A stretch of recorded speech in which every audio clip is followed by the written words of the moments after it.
झालेलं नाही. मात्र तो निर्णय घेत असताना आपण जे कोणी महत्वाचे लोक या प्रक्रियेमध्ये असतात, म्हणजे तिथं संस्थाचालक आहे, त्याच्यामध्ये शिक्षक आहेत, त्याच्यामध्ये पालक आहेत, तिथं शालेय व्यवस्थापन समिती आहेत, शिक्षण तज्ज्ञ आहेत, यांना कोणालाही विचारलं नाही आणि परस्पर निर्णय जर जाहीर केला तर या निर्णयाची अंमलबजावणी योग्यरित्या होऊ शकणार नाही. निर्णय जरी चांगला असेल तरी सर्वांना विश्वासात घेऊन त्याच्यातले काय फायदे तोटे आहेत ते बघून, कारण राज्याचं जे पाठ्यपुस्तक आपलं आहे त्याच्यामध्ये खूप मोठा जो भाग आहे तो आपल्या महाराष्ट्राच्या इतिहासाचा भाग आहे.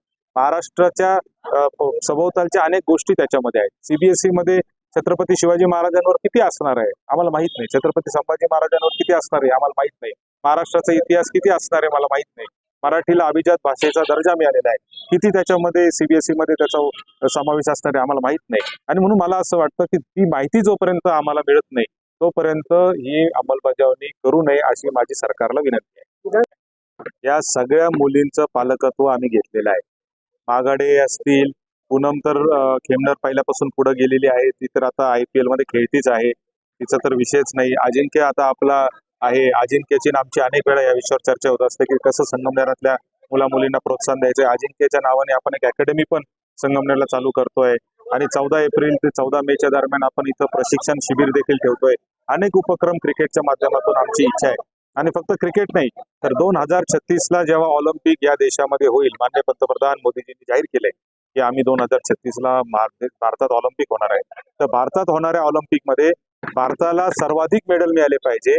त्या भारतातल्या मेडल्स मध्ये महाराष्ट्राची टॅली मोठी असली पाहिजे आणि त्या महाराष्ट्राच्या टॅलीमध्ये नगर जिल्ह्याची आणि संगमनेरची टॅली पण मोठी असली पाहिजे अशी आमची इच्छा आहे. त्या दृष्टीने आम्ही काम करतोय आणि निश्चित आम्हाला यश येईल अशी आमची अपेक्षा आहे. राजकीय प्रसंगात परदेशातील मुलींचा संघ काय संकल्पना होती? मागच्या वर्षी महाराष्ट्र विधिमंडळाच्या वतीने ज्यावेळेस मला ऑस्ट्रेलियाला जाण्याची संधी मिळाली शिष्टमंडळामध्ये, त्यावेळेस तिथं गेल्यानंतर तिथल्या क्रिकेट ऑस्ट्रेलिया नावाचं जे BCCI आपलं जसं आहे तसं क्रिकेट ऑस्ट्रेलिया नावाचं त्यांची जी संस्था आहे त्याच्याबरोबर ज्यावेळेस आमचं मीटिंग झाल्या आणि बैठका झाल्या आणि त्याच्यातून आमची एक संकल्पना आली की संगमनेरला आम्ही इतकं छान असं स्टेडियम बनवलेलं आहे, सहकार महर्षी भाऊसाहेब थोरात क्रीडा संकुल, आणि अतिशय कष्टाने हे स्टेडियम आम्ही उभं केलेलं आहे. तर आम्हाला वाटत होतं की इथले मुलं पुढं जात का नाही, ग्रामीण भागातले मुलं पुढं जात का नाही, तर त्यांना काय नेमका सोयी सुविधा असल्या पाहिजे. मी ज्यावेळेस ऑस्ट्रेलियाला गेलो आणि त्यावेळेस पाहिलं की आपल्याकडच्या सोयी सुविधा काहीच नाही, इतक्या प्रचंड प्रमाणात तिथल्या मुला मुलींना व्यवस्था दिल्या जातात. आणि म्हणून माझी इच्छा होती की या मुलींना इकडे बोलवावं भारतामध्ये आणि त्यांना एक आपल्या मुलींबरोबर जर थोडासा त्यांचा संवाद झाला, ते एकत्र खेळले, प्रशिक्षण घेतलं तर एक त्यांना कॉन्फिडन्स आपल्या मुलींना पण येईल. आणि आज तर एक वेगळाच अँगल याच्यातून आला की त्यांच्या ज्या ऑस्ट्रेलियाच्या मॅनेजर आहेत त्या तर मला म्हणाल्या की तुमच्या मुली काय शिकल्या ते आम्हाला अजून कळणार नाही, पण आमच्या मुली जे शिकलेल्या आहेत ऑस्ट्रेलियन मुली की त्या हे शिकून चालल्यात की किती अवघड परिस्थितीमध्ये भारतात हे जे टॅलेंट आहे हे काम करत आहे. भारतातल्या टीम मध्ये काम करणारे अगदी फार विराट कोहली पासून जे कोणी असतील, धोनी असेल, धोनीचा तर पिक्चर आपण सगळ्यांनी पाहिलेला आहे, अतिशय सामान्य परिवारातले हे मुलं क्रांती घडवतात. ते नंतर मोठे होतात, अब्जाधीश होतात, तो नंतरचा विषय. पण जेव्हा ते सुरुवात आहे त्यांची, आज मुद्दाम आम्ही गुलेवाडीला ज्या मागाडे 2 बहिणी खेळतात त्या अतिशय म्हणजे तिथं मसोबा नगर नावाच्या एका वस्तीमध्ये बैठ्या घरामध्ये राहतात. मी सगळ्या ऑस्ट्रेलियन मुलींना तिथे घेऊन गेलो होतो आज आणि त्यांना दाखवलं की आमच्या मुली किती अवघड परिस्थितीमध्ये, कशाचा डाएट प्लॅन नाही, न्यूट्रिशन नाही, व्यायाम करायला काही संधी नाही, फिजिओथेरपी नावाचा 0 प्रकार, कुठलीच परिस्थिती नसताना आमच्या मुली किती चांगल्या पद्धतीने खेळतायत, तो आनंद आणि तो अनुभव त्यांना द्यायचा होता. आणि म्हणून हा एक प्रयोग आपण क्रिकेट असोसिएशनच्या माध्यमातून संगमनेरला केला आणि मला पण व्यक्तिशः खूप आनंद झालेला आहे आणि मला असं वाटतं की त्यांनाही खूप आनंद या निमित्ताने झाला असेल.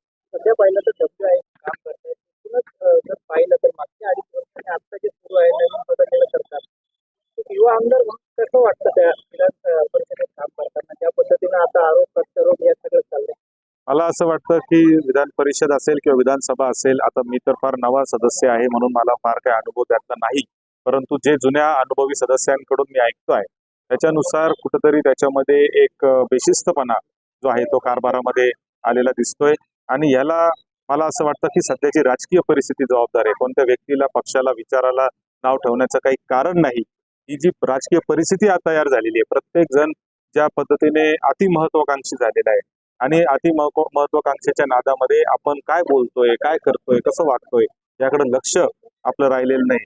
आणि म्हणून राजकारण बिघडलंय असं मी मानणार नाही, राजकारणी बिघडलेत अशी परिस्थिती सध्या झालेली आहे आणि त्याचा एक खेदही आहे. परंतु एक निश्चितपणे मला खात्री आहे की परवा विधान परिषदेमध्ये कामगार माथाड्यांचं बिल चर्चेला आलं. अडीच 3 तास त्याच्यावर चर्चा झाली. त्याच्यानंतर इलेक्ट्रिक व्हेकलवर 6% टॅक्स जो महाराष्ट्र शासनाने लावला त्याचं बिल चर्चेला आलं. त्याच्यात स्वतः मी सुद्धा अर्धा तास त्याच्यावर माझं मत व्यक्त केलं. म्हणजे एका बाजूला ती परिस्थिती असताना दुसऱ्या बाजूला सकारात्मक परिस्थिती देखील दिसती आहे आणि मला निश्चित खात्री आहे की मुख्यमंत्री माननीय देवेंद्रजी फडणवीस जे आहेत त्यांनी एक राज्य कारभारामध्ये मोठा बदल करण्याची सुरुवात पहिल्याच दिवसापासून केलेली आहे. पहिल्याच दिवशी त्यांनी आल्यावर 100 दिवसाचा कार्यक्रम सगळ्या प्रशासनाला दिला. आजही आपण पाहतो की मंत्रालयात विनाकारांची जी गर्दी होती त्याच्याही विरोधात ते बोलत असतात की विनाकारण गर्दी करू नका. त्याचबरोबर त्यांनी आता लाडका मंत्री नावाची एक योजना आता ते म्हणजे सुरू करते. त्याला नाव लाडका मंत्री जरी नसलं तरी तो कोणता मंत्री कसं काम करणार आहे त्याचं पूर्ण त्याच्यावर लक्ष ठेवण्याचं काम ते करणार आहे. मला असं वाटतं याच्यातून येणाऱ्या काळामध्ये एक चांगल्या पद्धतीचं सरकार या महाराष्ट्राला मिळेल अशी मला अपेक्षा आहे. जिल्हा परिषद शाळांमध्ये